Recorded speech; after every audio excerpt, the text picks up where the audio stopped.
The crash of keyboards echoed through the conference room as I stood frozen. The world suddenly moving in slow motion.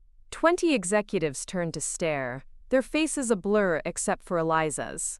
My sister's perfect smile transformed into something uglier as Richard spoke those 3 words that exposed her lie.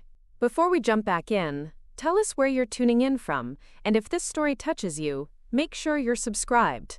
Because tomorrow, I've saved something extra special for you. She's the creator. The sleek glass walls seemed to intensify the fluorescent light, burning into my retinas, as I watched my sister's carefully constructed narrative crumble in real time. The ambient office sounds distorted in my ears, replaced by the thundering of my own heartbeat and the collective gasp rippling through the crowd of industry professionals. "That's not possible," Eliza whispered, her voice shrill with panic. The presentation clicker from her dropped hand clattered against the polished concrete floor. A $3,000 designer suit she'd made sure to mention when she arrived for the pitch meeting. I had waited 4 years for this moment. My name is Morgan. I'm 32 and a successful digital content creator. This is the story of how I reclaimed my identity from the sister who stole it to build her career. Pinnacle Media's headquarters had been buzzing with anticipation for Eliza's presentation. Floor-to-ceiling windows overlooking the city skyline, state-of-the-art technology, and enough influential people concentrated in one room to launch or destroy careers with a single decision. I'd arrived 15 minutes early, slipping through the side entrance to avoid the main reception area where Eliza posed with her portfolio. Richard Winters, Chief Creative Officer, marketing genius, and apparently a man who'd been fed 4 years of lies about the true creator behind the successful, authentic living brand. I hadn't planned on exposing Eliza today. For years, I'd simply stopped correcting the fiction she'd created, that I was some insignificant administrative assistant managing emails, while she soared through life collecting achievements and admirers in the creative industry. I'd built my content methodically while she built her image on top of it, and somehow in her mind, only one of us could claim the success. I found a quiet spot near the back wall to observe the meeting, when my father appeared at my elbow, his smile strained beneath his expensive haircut. "You came," he said. His tone suggested he wished I hadn't. "Eliza invited me," I replied. Technically true, though the text had read, "Big pitch meeting Thursday. Don't say anything. Don't embarrass me." Despite our strained relationship, Eliza had always kept my contact information, if only to maintain appearances. Father's eyes swept over my simple business casual outfit with barely concealed disappointment. "You could have called. I would have helped you find something more suitable for an industry meeting." Before I could respond, Eliza's voice rang out across the conference room. "Ladies and gentlemen, may I have your attention?" The crowd turned toward the presentation area, where Eliza stood radiant in her designer suit that probably cost more than most people's monthly rent. Richard stood beside her, tall and distinguished in his casual business attire, his expression attentive and impressed by her confidence. "Thank you all for being here today," Eliza began, her voice carrying effortlessly across the room. "Pinnacle Media and I are so grateful for the opportunity to discuss bringing the authentic living brand to the next level." I noticed she didn't look in my direction. "I know some of you are wondering how someone relatively new to the industry like me managed to build a platform with over 2 million dedicated followers," she continued, earning appreciative nods. "The truth is, I've always believed in authenticity as a driving force in digital media. Preparing and narrating this story took us a lot of time, so if you are enjoying it, subscribe to our channel. It means a lot to us. Now back to the story." My father nodded approvingly from his seat near the front. He'd been absent for most of our childhood, traveling for business, but never missed an opportunity to bask in Eliza's reflected glory. Speaking of authentic connections, Eliza's eyes finally found mine across the room. "I want to acknowledge my older sister Morgan. She's here today, hiding in the back corner as usual." Heat rose in my cheeks as heads turned to locate me. I forced a smile and gave a small wave. Polite laughter rippled through the crowd. I felt my jaw tighten. "She helps me manage the email inbox." Eliza giggled as if my contribution was a charming quirk. "Someone has to keep the messages organized. I keep telling her she should try creating something herself, but Morgan's always been content with simple tasks. The laughter was louder now. I caught sight of Richard's colleagues exchanging amused glances. One woman whispered something to her companion behind her hand. Anyway, Eliza raised her presentation clicker. Here's to family, even the ones who choose the safe path. The crowd nodded and smiled. I remained perfectly still, my own expression neutral, a strategy I'd perfected in my years of video content creation. Absolute stillness communicates more than defensive movement ever could. I had intended to make my appearance, fulfill my sisterly duty, and leave. But something kept me rooted in place. Maybe it was the satisfied smirk on Eliza's face, or the way our father had laughed along with her casual cruelty. Wait, you're Morgan Lewis? I turned to find a younger woman approaching. She was perhaps 25, with vibrant blue hair and intelligent eyes behind stylish glasses. I recognized her immediately as Taylor Wong, a rising digital media critic who had covered several of my, technically Eliza's, content series. Yes, I replied cautiously. Taylor Wong, she extended her hand. I've been following the authentic living content since the beginning. I write for Digital Culture Today. My blood ran cold. I glanced around quickly, but no one seemed to be paying attention to our conversation. I'm sorry, I said quietly. I think you have me confused with someone else. Taylor's eyebrows rose. Oh, I don't think so. Your editing style is unmistakable, especially in the Finding Your True North series. The way you transitioned between personal narrative and practical application was revolutionary. If I recall correctly, that series alone gained almost 500,000 followers. Before I could respond, Richard Winters appeared beside us. Ms. Wong, how wonderful to see you. Your coverage of digital trends has been exceptional. He shook her hand warmly. I hope you're enjoying the presentation. Oh, Richard, it's fascinating. I was just speaking with Morgan Lewis here. I had no idea Eliza's sister was the actual creator behind Authentic Living. The watermark techniques alone are genius. Richard's smile faltered slightly. I'm sorry. I think there's been a misunderstanding. This is Morgan. She manages the email account for her sister's brand. Taylor looked confused. No, this is Morgan Lewis, creator of Authentic Living. I should know. I've been studying content creation techniques for years, and her early work on visual storytelling was part of my master's thesis. The color drained from Richard's face. Creator? He met my gaze steadily. Creator and founder of Authentic Living launched 4 years ago from my apartment kitchen table. I confirmed. But Eliza said... He trailed off, clearly processing the implications. What exactly did Eliza say? I asked, though I already knew. Taylor looked between us, sensing tension. Perhaps I should. No, I said firmly. Please stay. I'd like to hear what my sister told everyone about my role in my own brand. Richard loosened his tie slightly. She said you worked as her assistant, handling administrative tasks. She made it sound like I was just answering emails. I finished. The word hung in the air like an accusation. Taylor's eyes widened with understanding. Oh my, she whispered. I could see Eliza across the room, still captivating the executives with her presentation. She was animated, gesturing expressively as she clicked through slides that showcased my work, my vision, my countless hours of creating authentic content that had resonated with millions.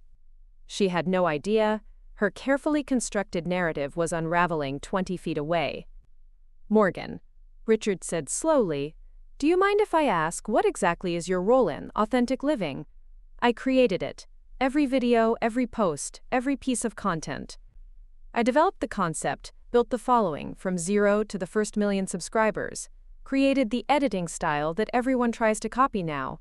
I wrote the ebook that generated 6 figures in its first month. I paused. Digital Culture Today featured my techniques extensively, didn't they, Taylor? But surely your parents are very proud, Taylor suggested. My accomplishments don't fit the family narrative as neatly, I responded. Taylor cleared her throat diplomatically. Morgan, I should mention there's a rumor you're being considered for the Digital Innovation Award this year. Care to comment? I felt rather than saw Richard's sharp intake of breath. I don't comment on speculation, Ms. Wong. You know how these industry rumors go. She smiled. Worth a try. Well, I should let you enjoy the presentation. Fascinating to finally meet the mind behind the content. After she left, Richard and I stood in uncomfortable silence. Around us, the meeting continued its professional facade, but something fundamental had shifted. Why didn't you correct her? He asked finally. During her introduction, I considered the question. Would you have believed me, or would you have assumed I was the jealous sister trying to steal her moment? He had no answer for that. Morgan. Eliza's voice cut through the air as she approached, her cheeks flushed with excitement from her successful presentation. There you are. I was just telling the marketing team about how you help with the comments section. They thought it was so sweet that you're learning about social media. Actually, Eliza, Richard interrupted, I think there might be some confusion about Morgan's work. Eliza's smile flickered. Confusion? What do you mean? She's not your assistant, Richard said carefully. She's the creator. The word landed like a physical blow. Eliza's face went through a series of micro-expressions, confusion, disbelief, then something approaching horror. What? Creator and founder of Authentic Living, I said calmly. I've been the sole content creator for 4 years. Eliza's presentation clicker slipped from her fingers, clattering against the floor. The sound seemed to echo in the sudden quiet that had fallen around us. That's not possible, she whispered. Why? Because you decided it wasn't? People were staring now. Conversations had died as executives sensed drama unfolding. Morgan's being modest, Eliza said loudly, forcing a laugh. She helps with some administrative things, maybe edits a video here and there. The Finding Your True North series. Taylor Wong's voice carried from nearby. Revolutionary content that gained 500,000 followers in a month. Eliza's face went white. The visual storytelling technique featured in Harvard Business Review, someone else added. I referenced it in our last quarterly strategy meeting. Several of Richard's colleagues in the digital media space had apparently recognized my work once it was mentioned. Richard looked at Eliza with something approaching alarm. You told me she answered emails for a living. I thought, Eliza stammered, then turned on me with sudden fury. Why didn't you tell me? The question was so absurd I almost laughed. When? During the 5-minute phone calls where you talked only about yourself? Or maybe during the family dinners I stopped being invited to 4 years ago when my channel started getting serious traction? That's not. You could have. I tried, I said quietly. When I hit 100,000 subscribers. When I signed my first brand deal. When my ebook went viral. I sent announcements, made calls. I turned to address the now silent room. Do you know what Dad said when I told him about being featured in Digital Trends magazine? I looked directly at my father, who had turned an interesting shade of gray. That's nice, honey. Did you hear Eliza's getting an interview with that startup blog? The silence around us was deafening. Even the presentation slides had stopped changing. You let me look like a fool, Eliza hissed. You did that yourself, I replied. I just stopped correcting the story you insisted on telling. Richard was staring at Eliza like he'd never seen her before. You lied to me about your own sister. I didn't lie. She never talks about work, and I assumed... You assumed I was a failure, I said, not unkindly. It was easier than admitting you'd never bothered to learn who I actually became. Eliza's tears were real now, streaming down her perfectly made-up face. Around us, executives whispered behind their hands. Phones appeared as people began Googling my name. Morgan. My father appeared suddenly, his face pale. Perhaps we should. Should what, Dad? Continue pretending I don't exist unless it's convenient for you? He recoiled as if I'd slapped him. I looked around the room at the shocked faces, the judging stares, the family that had never seen me clearly. For a moment, I felt the familiar urge to apologize, to smooth things over. Inside was the opportunity I'd been waiting for, the moment when I could decide whether my family deserved to be part of my life. Since we're doing announcements, I said, my voice carrying across the now silent conference room, I received this yesterday. I unfolded the letter and handed it to Eliza. Her hands trembled as she read it. Pinnacle Media wants to offer you your own production division, she whispered, with a 7-figure budget. I confirmed. The largest new creator deal in company history. Our father pushed forward. Morgan, that's wonderful. Why didn't you tell us? The look I gave him could have frozen fire. I wonder. I turned to Eliza, whose perfect makeup was now streaked with tears. For years, you've been telling people your sister is nobody. Tomorrow, my name will be on press releases across the industry. And when people at your networking events or your investor meetings or your pitch sessions mention Morgan Lewis, you'll have a choice. You can either admit you never bothered to know your own sister, or you can continue pretending I'm your assistant. I straightened my shoulders and addressed the room. Either way, I'll be in my studio Monday morning doing exactly what I've been doing for the past 4 years, while you all believed I was sorting emails. Morgan, please. My father began reaching for my arm. I stepped back. The truth doesn't require your permission, Dad. It never did. I walked toward the exit with steady, measured steps, the same pace I used entering my studio every morning. Behind me, I could hear the buzz of conversation resuming. Louder now, charged with scandal and speculation. Morgan, wait. I turned to find Richard hurrying after me. What else don't I know? He asked breathlessly. I studied his face, professional, privileged, but not unkind. About Eliza? That's for you to discover. I reached into my bag and handed him my business card. About me? Everything you need to know is public. Just search Authentic Living and look at the original creator credits. He looked down at the card. Morgan Lewis, digital content creator, founder of Authentic Living. Will this affect the deal? The partnership? That depends, I said. On whether you can work with someone who actually created the content you're investing in. I left him standing there, still staring at my card. Outside, the air was cool and clear. I walked to my car slowly, savoring the quiet after the tense atmosphere of the conference room. My phone buzzed with notifications, some from Eliza, others from family members who'd suddenly remembered I existed. I silenced them without reading.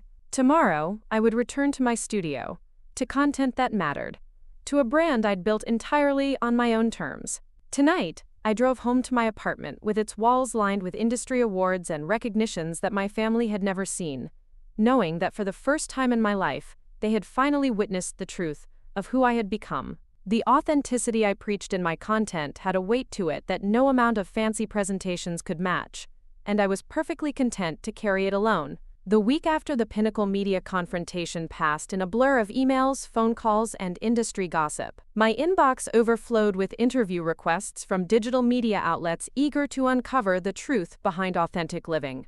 I declined most of them. This wasn't about public humiliation. It was about reclaiming what was mine. My downtown apartment had become my sanctuary and studio. Floor-to-ceiling windows bathed the space in natural light, perfect for filming the content that had connected with millions. The irony wasn't lost on me that while Eliza had been taking credit for my work, I'd been building this space, meticulously designed for creativity and peace. I was reviewing footage for my next video when my phone lit up with Eliza's name for the 20th time since the meeting. Like the previous 19 calls, I let it go to voicemail. Whatever explanation or justification she wanted to offer, I wasn't ready to hear it. 4 years of having my identity erased couldn't be undone with a single conversation. The soft ping of an email notification drew my attention to my laptop. Richard Winters from Pinnacle Media. Subject line: Moving forward. I took a deep breath before opening it. Morgan, it began. After extensive discussions with our team and a thorough review of the Authentic Living content, we're even more convinced that you're exactly. The subtle acknowledgement of Eliza's deception wasn't lost on me. I scanned the attachment. 7 figures, production resources, distribution support, and most importantly, recognition of my sole ownership of the brand I'd built from nothing. As I reached for my stylus to sign the digital contract, a knock at my door interrupted me. Not the usual delivery person's quick rap, but 3 measured, deliberate knocks. I knew before opening it who would be standing there. "Dad?" I said, keeping one hand on the door, not inviting him in. He looked smaller somehow, less imposing than the man who had beamed with pride at Eliza's every achievement while dismissing mine. "Morgan," he said, his voice lacking its usual confidence. "May I come in?" I hesitated. Part of me wanted to refuse, to make him feel a fraction of the exclusion I'd experienced for years. But growth wasn't about retaliation. 5 minutes. I conceded, stepping aside.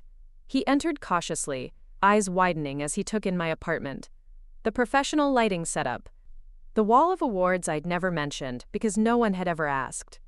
The vision board filled with goals, most already accomplished. "This is," he gestured vaguely, "impressive."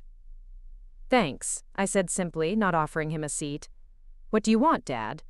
He fidgeted with his watch, a nervous habit I'd forgotten he had.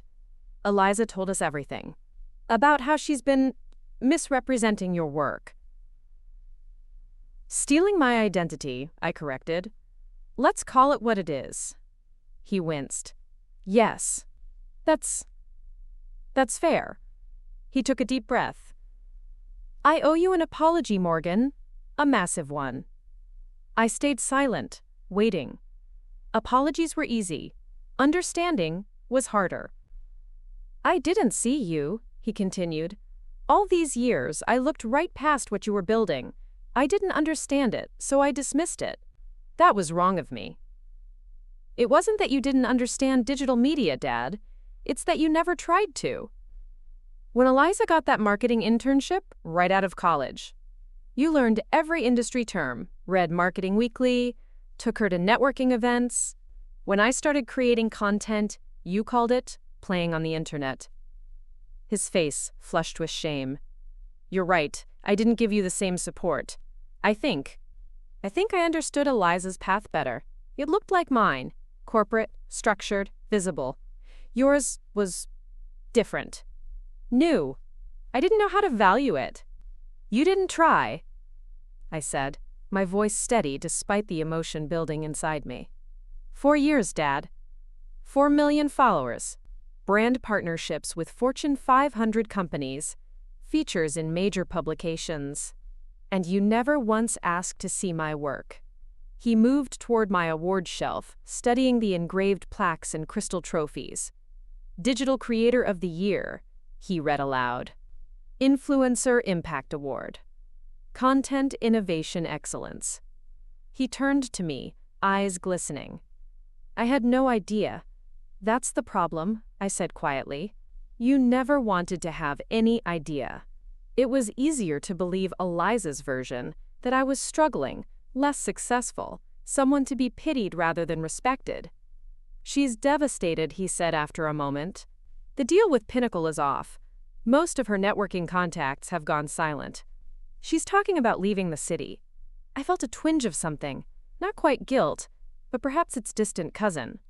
I didn't expose her to destroy her. I just couldn't keep living in the shadow of her lies. "I know," he nodded. "That's actually why I'm here. Your mother and I think it would be good if you came to dinner on Sunday. To talk, all of us." I laughed, the sound sharp and unexpected. "A family dinner? Now that I'm successful enough to acknowledge?" "That's not fair," he started, then stopped himself. "No, actually, it is fair. That's exactly what this looks like." He rubbed his hand across his face. "We've been terrible parents to you, Morgan. We let Eliza's charisma and ambition, or at least the beginning of it." "Sunday dinner," I said finally. "But not at your house, neutral ground. That new restaurant on Henderson Street. And I'm not promising anything beyond showing up." Relief washed over his features. "That's fair. We'll be there. Whatever time works for you." As he turned to leave, he paused by the door. "That catchphrase you use at the end of your videos?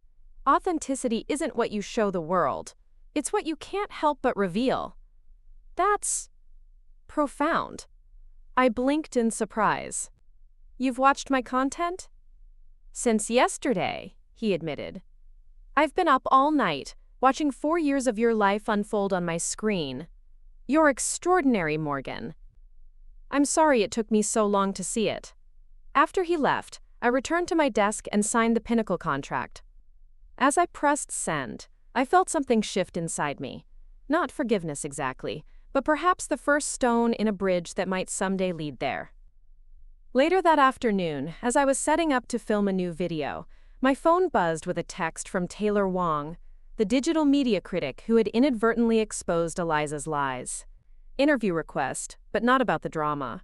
Her message read, "About your pioneering approach to authentic content creation. Digital Culture Today wants to do a feature." I smiled. Finally, recognition for the work itself, not just the scandal surrounding it. "Send me the details," I replied. The next morning, I arrived at Digital Culture Today's sleek offices 30 minutes early, professional habit. I'd learned that preparation was the foundation of confidence. The receptionist led me to a minimalist conference room where Taylor waited, digital recorder and notebook ready. "Morgan," she greeted me warmly. "Thank you for coming. I promise this isn't about family drama, though I have to admit that meeting was quite something to witness." I settled into the chair across from her. "I appreciate that. There's much more to authentic living than one dramatic confrontation." "Exactly why I wanted to talk," she nodded. "Your content has redefined digital storytelling. I'd like to understand the philosophy behind it." For the next hour, I explained my approach. The intentional vulnerability, the strategic authenticity, the delicate balance between aspiration and relatability that had connected with millions. Taylor asked insightful questions that had nothing to do with Eliza or Pinnacle Media, focusing instead on my creative process and vision. "One thing I've always wondered," she said toward the end of our conversation. "The name, Authentic Living. It seems almost ironic now, given how your sister presented herself as the creator. I considered this. The name was never about Eliza. It was about the disconnect I saw in digital spaces 4 years ago, people pretending to be something they weren't. I wanted to create content that bridged the gap between aspiration and reality." "And now?" Taylor asked. "After everything that's happened?" "Now it's about reclaiming authenticity for myself," I said. "Living truthfully even when it's uncomfortable. Especially when it's uncomfortable." Taylor nodded thoughtfully. "That's powerful." She glanced at her notes. "One last question. The Pinnacle deal is public knowledge now. Will this change your approach to content?" I smiled. "More resources won't change my core values. If anything, it will allow me to be even more intentional about the stories I choose to tell." As we wrapped up the interview, Taylor walked me toward the elevator. "This piece will run next week," she said.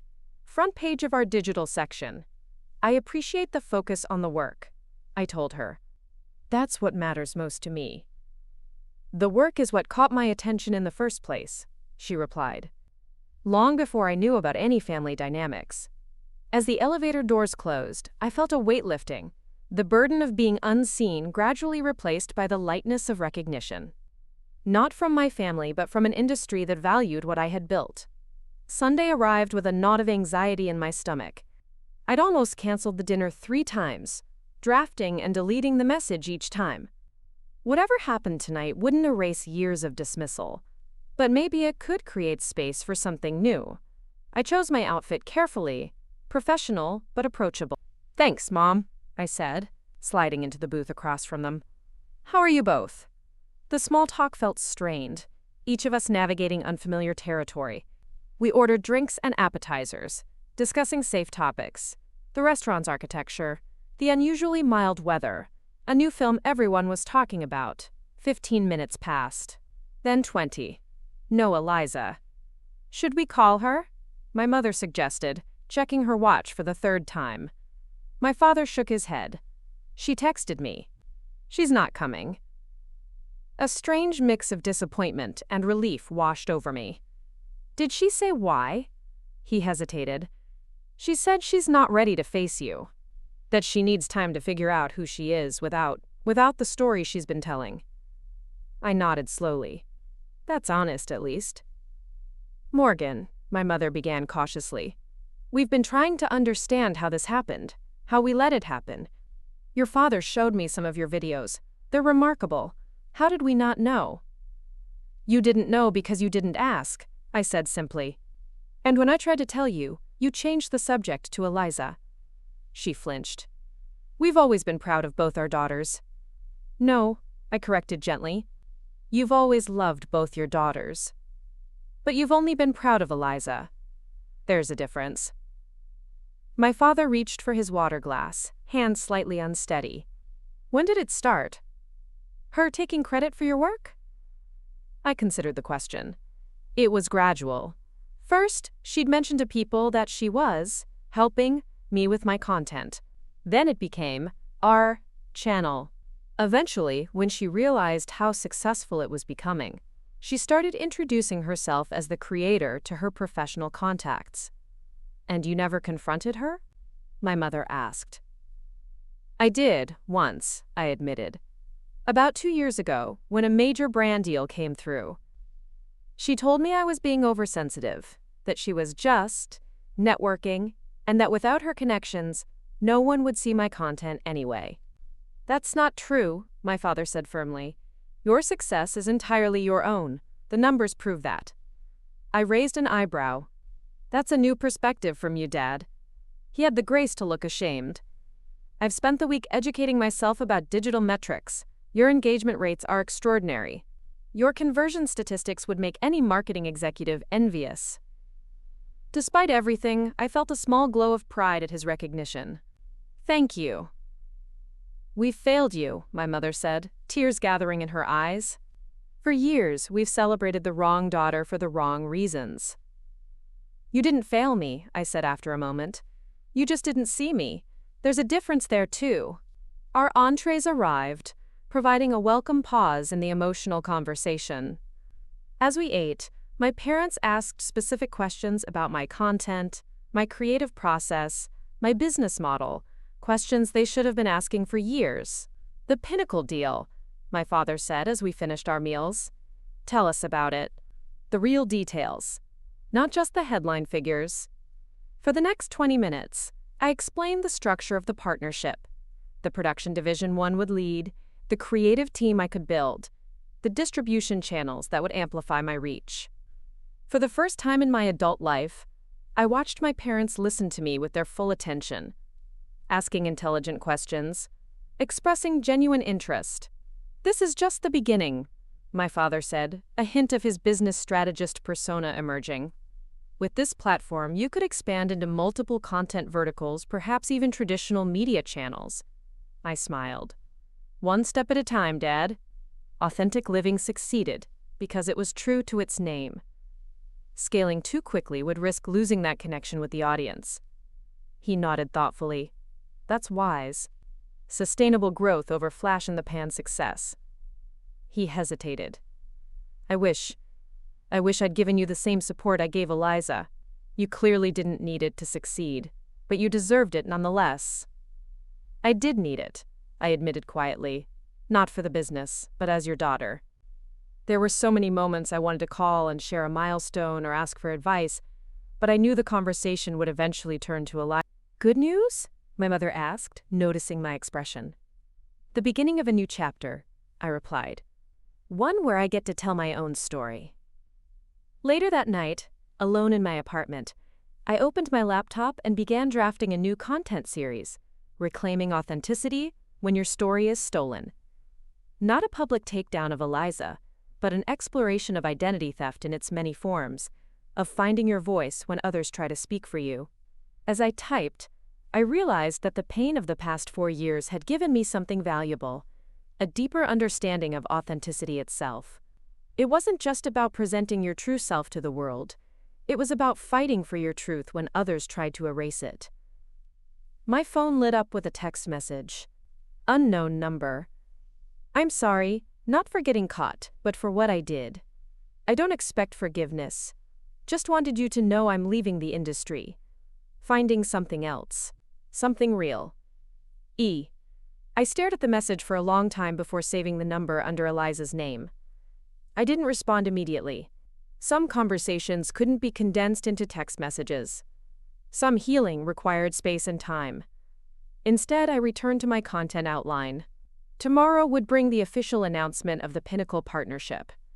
Next week, the Digital Culture Today feature would publish. My story, the real one, was finally being told, and the most authentic chapter was just beginning. The Pinnacle media offices hummed with anticipation as I stepped off the elevator onto the executive floor. 3 months had passed since the confrontation that changed everything. 3 months of rebuilding, rebranding, and reclaiming my identity as the true creator behind authentic living. Today marked another milestone, the official launch of my production division. The receptionist smiled in recognition. "Good morning, Ms. Lewis. Mr. Winters and the team are waiting for you in the Horizon conference room." I nodded my thanks, taking a moment to center myself before walking down the corridor. The glass walls revealed a room full of creative executives, marketing specialists, and digital strategists, all assembled to support my vision. My vision. The thought still sent a small thrill through me. "Morgan!" Richard greeted me warmly as I entered, gesturing to the head of the table. Perfect timing. We were just discussing the rollout schedule for next quarter. I took my seat, setting my portfolio on the polished table surface. "I've made some adjustments to the content calendar. I think we should lead with the Reclaiming series rather than the lifestyle content." Richard raised an eyebrow. Bold choice. The lifestyle pieces tested extremely well with focus groups. They did, I agreed. But they don't tell the story that needs to be told right now. The Reclaiming series is why people connected with authentic living in the first place. Honest narratives about finding your truth in a world that often tries to define it for you. The marketing director, Natalie Chen, nodded slowly. "It's riskier, but I see the strategy. We're not just launching a production division, we're reintroducing you as the authentic voice behind the brand. Starting with your most powerful content makes a statement." "Exactly," I said, pulling up the revised calendar on the room's display screen. "We lead with Reclaiming Your Narrative, followed by the Authenticity Paradox, then transition into the lifestyle content once we've reestablished the core message." The team leaned forward, examining the strategy. Richard studied it thoughtfully before breaking into a smile. "This is why we wanted you, Morgan. Not just your content, but your instinct for genuine connection." He turned to the team. "Let's restructure according to Morgan's vision." As the meeting progressed, we refined the strategy, assigned production resources, and set ambitious but achievable goals for the first quarter. What struck me most wasn't the scale of the operation or the budget behind it, but how naturally leadership came to me when I wasn't fighting to be seen. "Before we wrap up," Richard said as the meeting drew to a close, "I'd like to acknowledge something. 3 months ago, we almost made a terrible mistake. We almost invested in the wrong person." He looked directly at me. "Morgan, your grace under pressure during that revealing meeting showed us not just your talent, but your character. Thank you for giving us a second chance to get it right." A murmur of agreement circled the table. The acknowledgement warmed me, not because I needed their validation, but because it represented something larger. A shift in how my work was perceived. How I was perceived. "Thank you," I said simply. "I believe in second chances. Sometimes they lead to better outcomes than first ones." As the team dispersed, Richard held back. "There's something else you should know," he said once we were alone.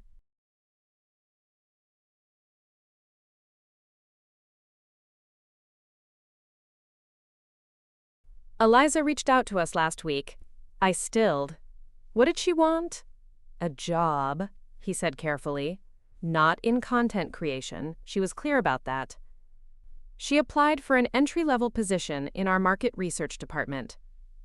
The news landed like a stone in still water, sending ripples through my carefully constructed composure. "What did you tell her?" Richard studied my reaction. "I told her that any hiring decision would need your approval, given the circumstances." I let out a slow breath. "You're putting her fate in my hands." "It seemed appropriate," he said. "Though if you'd prefer not to be involved in the decision, I understand completely." I thought about Eliza's text from 3 months ago, her apology, her promise to find something real. I thought about our childhood, before competition and comparison poisoned our relationship. There had been love there once, before ambition and insecurity transformed it into something uglier. Interview her, I said finally. Fairly, based on her qualifications alone.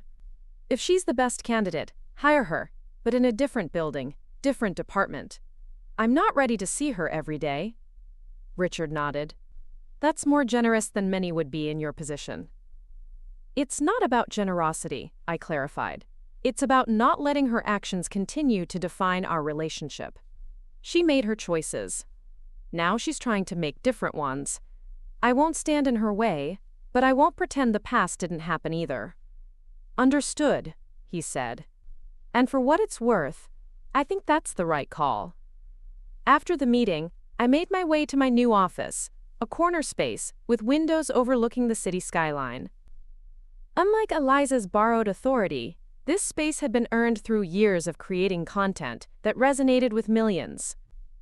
My name was already on the door, Morgan Lewis, Executive Creative Director. I was setting up my workspace when my phone rang, my mother's number flashing on the screen. Our relationship had been cautiously rebuilding since that dinner 3 months ago. Small steps, occasional calls, a coffee meeting here and there. Nothing forced, nothing rushed. Hi, Mom, I answered, settling into my chair. Morgan? Her voice sounded unusually excited. Have you seen it? The article? What article? Digital Impact Quarterly just released their Top 50 Content Creators Changing the Industry list. You're number 3. Your father and I are so proud. He's already framed the digital cover for his office. I quickly opened my laptop, finding the article. There it was, my profile among the industry's most influential creators. Not Eliza pretending to be me, but actually me, recognized for my authentic work. This is... I trailed off, surprisingly emotional. It's what you deserve, my mother said firmly. What you've always deserved. She paused. Morgan, your father and I were wondering if you might be free for dinner this weekend. Nothing formal, just family time.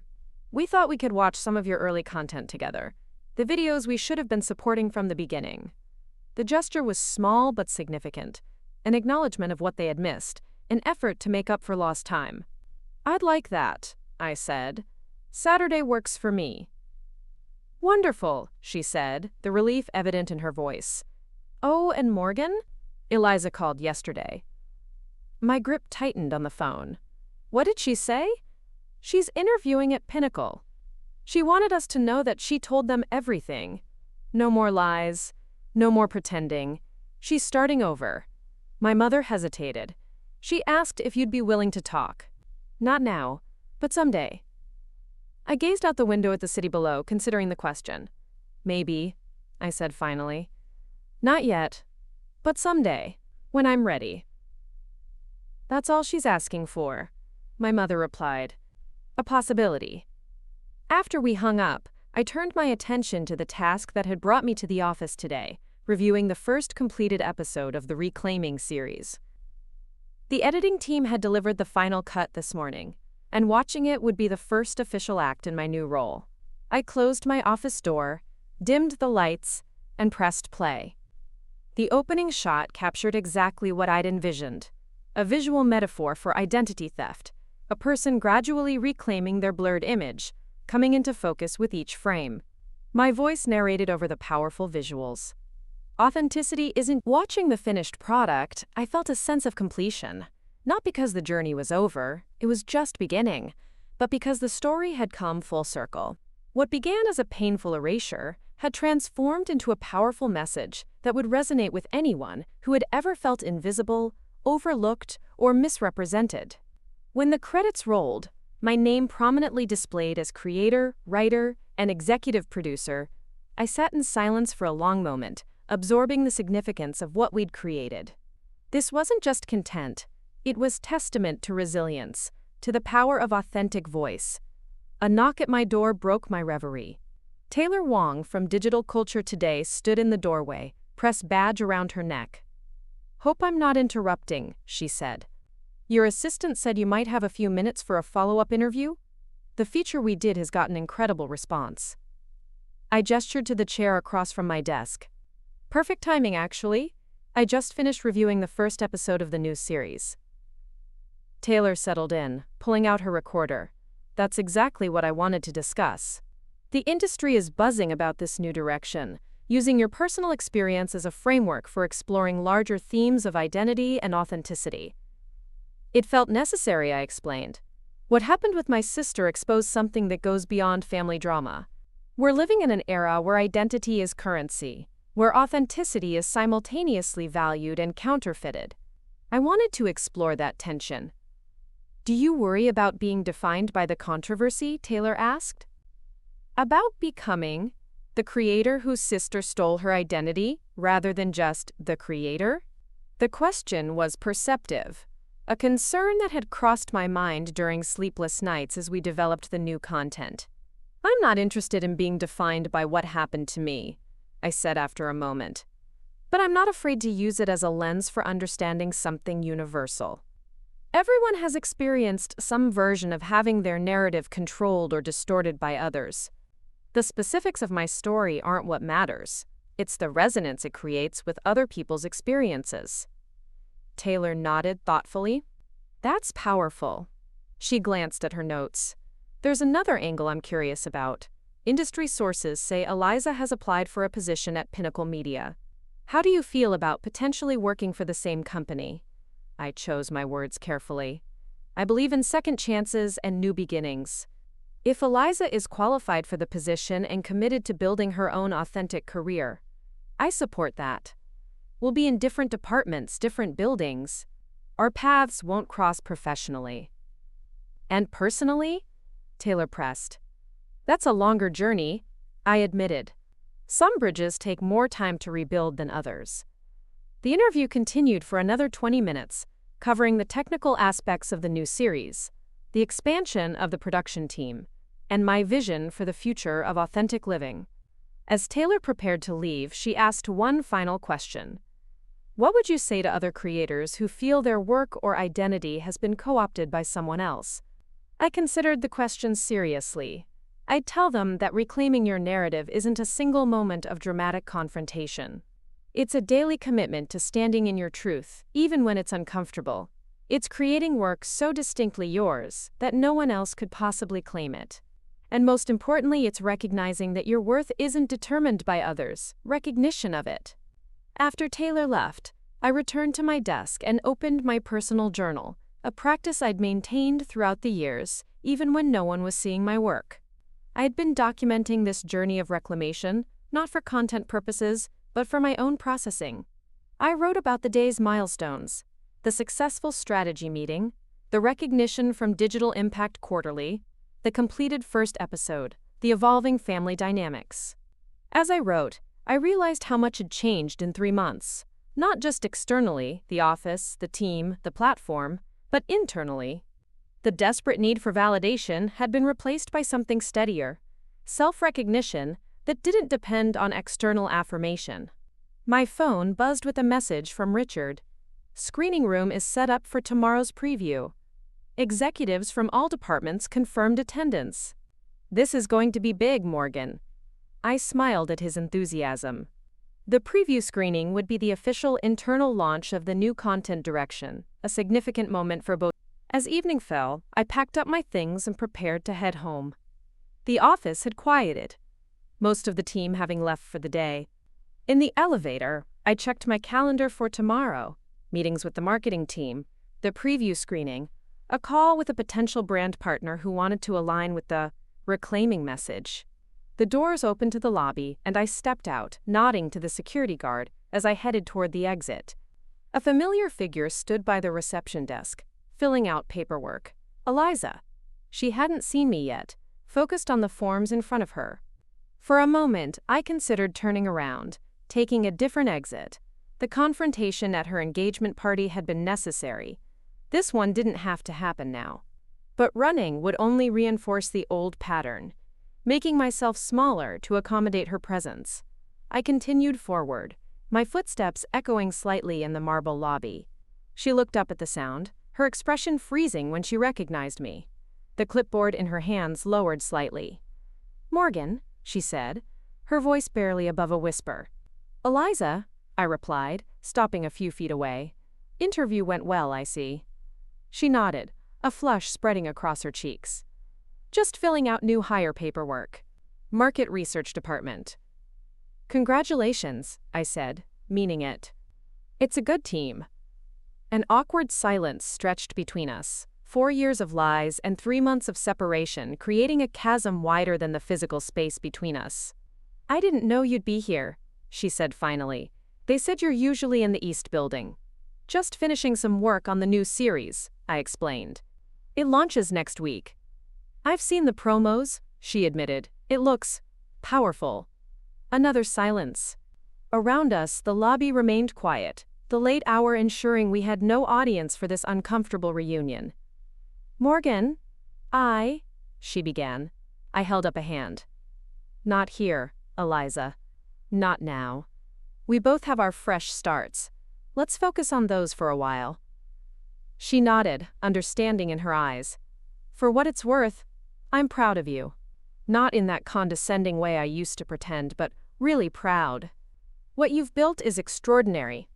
The words landed differently than I expected, not with the sting of past lies, but with the tentative weight of possible truth. Thank you, I said simply. Maybe someday we could. She gestured vaguely. Maybe, I agreed. Someday. I moved past her toward the door, then paused. Eliza, one piece of advice for your new beginning? She looked up, surprisingly vulnerable. Yes? Build something that's truly yours. It feels better than borrowing someone else's story. She nodded slowly. I'm learning that. Outside, the evening air carried the promise of early spring. Not quite warm, but with the subtle hint of renewal. I walked to my car, reflecting on the unexpected encounter. It hadn't provided closure exactly, but perhaps something more valuable, a glimpse of possibility. Not forgiveness, not yet, but the potential path toward it. My phone buzzed with a notification from the Authentic Living Community Forum. Engagement numbers on the teaser for the new series had broken all previous records. People were connecting with the message of reclamation, of standing in your truth despite others' attempts to rewrite it.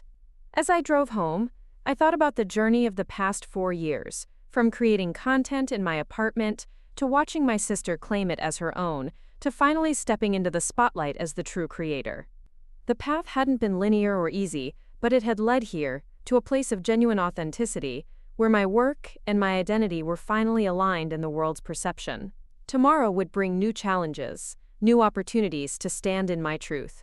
The content would evolve, the platform would grow, the audience would expand. But the core message would remain constant. Authenticity isn't what you show the world. It's what you can't help but reveal.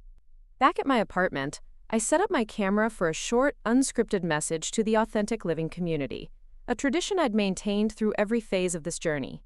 No fancy lighting, no elaborate backdrop, just honest communication with the people who had connected with my content from the beginning. Hey everyone, I began, looking directly into the lens. Tomorrow marks a new chapter for Authentic Living, one that brings us back to our roots while expanding. Authenticity isn't just about being true to yourself when it's easy. It's about maintaining that truth, even when others try to redefine it. It's about reclaiming your narrative when it's been co-opted, and standing firmly in who you are even when no one else sees it. I smiled into the camera. The new series launching next week explores this journey, not just my personal experience, but the universal challenge of defining ourselves in our own terms. I can't wait to share it with you and hear your stories of reclamation. After finishing the recording, I posted it to all Authentic Living platforms. Within minutes, comments began flooding in. Expressions of support, shared experiences of identity theft in its many forms, excitement for the new content direction. 6 months later, the Digital Content Awards ceremony buzzed with industry professionals in their finest attire. I sat at a table near the front, surrounded by my Pinnacle Media team, my parents seated proudly beside me. The Reclaiming series had been nominated in 3 categories: Best Documentary Series, Most Innovative Content, and Creator of the Year. As the host announced Creator of the Year, a hush fell over the crowd. For courage in transforming personal struggle into universal content that resonates across demographics, this year's Creator of the Year is Morgan Lewis for Reclaiming Your Narrative. The applause was thunderous as I made my way to the stage. Standing at the podium, award in hand, I gazed out at the sea of faces, colleagues, competitors, critics, and supporters. Among them, in the back corner, I spotted Eliza. She hadn't told me she would be attending. Our interactions over the past 6 months had been minimal, professional, cautious. When our eyes met across the crowded room, she smiled. Not the performative smile she'd once used to charm rooms full of people, but something smaller, more genuine. She gave a slight nod of acknowledgement before I turned my attention to the speech I'd prepared. "Thank you for this honor," I began. 4 years ago, I started creating content in my apartment, hoping to connect with people seeking authenticity in a digital landscape often defined by its opposite. I never imagined that journey would lead here, or that the greatest challenge to my authentic voice would come from within my own family. I paused, glancing at my parents, who nodded encouragingly. What I've learned through this experience is that authenticity isn't a destination. It's a daily practice of aligning your external expression with your internal truth. Sometimes that alignment comes easily. Other times it requires painful confrontation and difficult boundaries. But it's always worth fighting for. The audience listened with rapt attention as I continued, acknowledging my team, my supporters, and even the challenges that had shaped the content. In closing, I want to speak directly to anyone whose voice has been silenced, whose achievements have been claimed by others, whose truth has been distorted for someone else's gain. Your story matters. Your perspective is unique, and no one can tell it with the authenticity that you bring to it. As the ceremony concluded and guests mingled at the after-party, I found myself approached by countless industry professionals eager to discuss collaboration opportunities. The success of Reclaiming had established not just a content series but a movement, a call for authenticity in an increasingly curated digital landscape. My father appeared at my elbow, eyes shining with pride that no longer felt conditional. "Morgan, there's someone who'd like to speak with you." I turned to find Eliza standing uncertainly nearby, clutching a glass of champagne. She looked different than she had at her engagement party a year ago, less polished, somehow more real. "Congratulations," she said softly. "I don't expect forgiveness," she continued, "but I hoped maybe we could start with coffee sometime, just to talk, as adults, as sisters finding our way back to some kind of truth between us." I studied her face, searching for the manipulation I'd grown so accustomed to seeing. Instead, I found something unfamiliar, vulnerability, genuine uncertainty about my response. "Coffee," I agreed finally. "We can start there." Her relief was visible. "Thank you, Morgan." As she walked away, my mother approached, having watched our interaction from a distance. "That looked civil," she observed cautiously. "It was," I confirmed. "Not reconciliation, not yet, but perhaps the beginning of something more authentic between us." My mother squeezed my hand. "You've shown remarkable grace through all of this, more than many would have." "It's not about grace," I explained. "It's about refusing to let her actions define me, either through accepting her lies or through permanent resentment. Both would give her too much power over my story." The evening wound down, awards were celebrated, connections made, possibilities explored. But the most significant moment had been that brief exchange with Eliza, the first interaction that felt grounded in reality rather than performance. As I prepared to leave, Richard approached with a broad smile. "The network just called. They want to discuss adapting Reclaiming for television. A broader platform for your message." I laughed in surprise. From my apartment to network television in 4 years? That wasn't exactly in the content strategy. "That's the power of authentic voice," he replied. "It resonates beyond any platform limitations." Driving home that night, a word on the passenger seat beside me, I reflected on the journey that had brought me here. From creating content no one in my family acknowledged, to watching my sister claim it as her own, to standing on stage receiving industry-wide recognition, The path had been neither straight nor easy. But perhaps that was the point. Authenticity wasn't found in perfect narratives or uninterrupted success. It emerged most powerfully from struggle, from defending your truth when others tried to rewrite it, from reclaiming your voice when others attempted to silence it. Tomorrow would bring new projects, new challenges, new opportunities to align my external work with my internal truth. The coffee with Eliza would happen, awkward but necessary. The relationship with my parents would continue its careful rebuilding. The content would evolve to address new aspects of authenticity in digital spaces. But tonight, I had stood in my truth and been recognized for it. Not by my family, though their late-coming support was welcome, but by an industry that valued the authentic connection I'd created with millions of viewers seeking their own path to truth. And in the end, that recognition mattered less than the journey itself, the daily practice of creating content that reflected my genuine voice, even when no one else acknowledged it. Because authenticity, as I'd learned through painful experience, wasn't what others saw in you. It was what you couldn't help but reveal about yourself, even when, especially when, the world tried to tell a different story.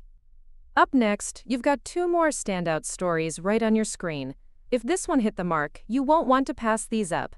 Just click and check them out. And don't forget to subscribe and turn on the notification bell so you don't miss any upload from us.